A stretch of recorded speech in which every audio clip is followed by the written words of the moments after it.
সাল্লাল্লাহু আলাইহি ওয়াসাল্লামের নামে কটূক্তি করেছে। অতএব ভারত সরকার তথা রামগিরি নীতিশিরানের সহ সকলকে আমরা জানিয়ে দিতে চাই, বাংলাদেশ সরকারের অন্তর্বর্তীকালীন সরকারের মাধ্যমে আমরা এই দাবি জাতিসংঘের মাধ্যমে উপস্থাপন করতে চাই। সারা পৃথিবীর থেকে আওয়াজ উঠছে, মুসলমানের নবীর ইজ্জত দিয়ে কোনো সিনেমিনি করা যাবে না।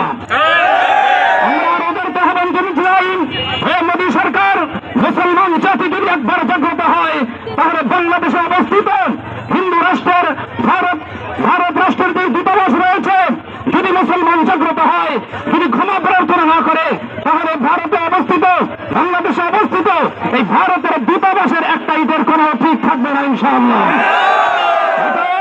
আমরা মুসলমানদেরকে বলতে চাই, হে মুসলমান জাতি, তোমাদের ইজ্জত, তোমাদের রসুলের ইজ্জত, কোরআনের ইজ্জত, এটা তোমাদের ঈমানের সাথে সম্পৃক্ত, আমাদের ঈমানের সাথে সম্পৃক্ত। অতএব আমরা আমাদের ঈমানকে বাঁচানোর জন্য আমাদের রসুল, যে রসুল কিয়ামতের ময়দানে যার সুপারিশ ছাড়া আমরা জান্নাতীয় হতে পারবো না, সেই রসুলের ইজ্জত নিয়ে কেউ সিনেমিনি করবে, আমরা বিন্দু মাত্র রক্ত থাকা অবস্থায় বরদাস্ত করবো না ইনশাআল্লাহ। আমাদেরকে রসুলের ইজ্জত দিয়ে বসবাস করার তৌফিক দান করুন।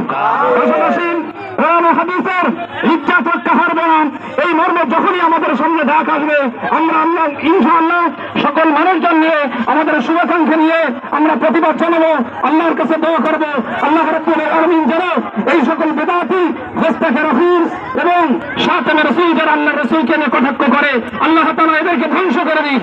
এবং বাংলাদেশে এদের যারা দোষর রয়েছে, আল্লাহ তাআলা এদেরকে হিদায়াত প্রদান করুক, যদি হিদায়াত না থাকে আল্লাহ তাআলা এদেরকে ধ্বংস করে দিক। আমরা সংক্ষিপ্ত দোয়া করবো, যারা এই প্রোগ্রামে আমরা অংশগ্রহণ